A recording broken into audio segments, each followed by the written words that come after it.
Hi guys, so I'm currently trying out this Vita A 7-day kit from Celimax. It got the retinol shot serum, which is best for skin firming, and the retinol shot booster for deep wrinkles and pore minimizing naman yung purpose niya. So actually, may big version sila nito. Kaso since I'm just trying out, I got their kit first, which is a 7-day testing phase for me. So all the products here are in sachet and small portions lang. So in case na I won't like it, 'di ba? Hindi naman siya sayang. So first rule when using this one, dapat gabi lang siyang ginagamit kasi sinisira ng sunlight ang vitamin A at ginagawa nitong sensitive ang skin natin. And what I love about this is may built-in schedule na siya simula day 1 hanggang day 7. Naka-alternate ang paggamit para hindi mabigla or biglang mairita yung skin natin habang nag-a-adapt pa lang tayo, especially if you're a beginner to retinol and retinol. Another thing pala girlies, when you start using retinoids is that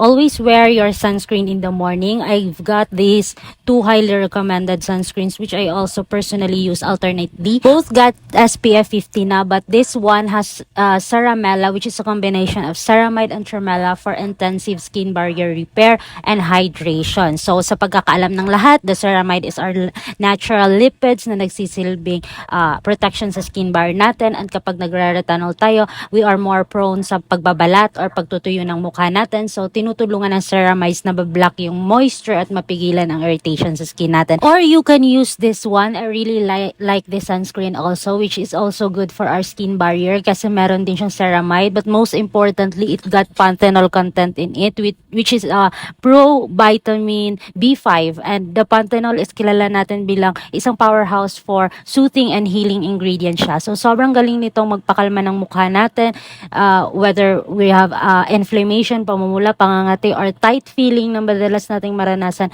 kapag nagsisimula pa lang tayo sa paggamit ng retinoids. Or if you want more protection sa skin barrier mo, you can use a sandwich method. If you haven't heard about it yet, it's just using your favorite moisturizer first to soothe your skin, then apply the retinoids, then moisturizer again. If you're going to pick a barrier cream, I recommend this SOS Emergency Skin Barrier Cream, which is my recent favorite talaga. It's an all-in-one barrier cream which is rich in panthenol. It got 10% moisturizing components in it, at meron din siyang 5% panthenol. So as fast as 10 minutes talagang napapakalma niya yung pamumula ng skin mo, which is I still find so amazing till now. Malapit na ko na tong maubos ng bottle niya, and I'm thinking of restocking this. I also got another recommendation here. This is an Eleon Skin Barrier Cream, which is also a Korean product, but compared with the other one, mas concentrated and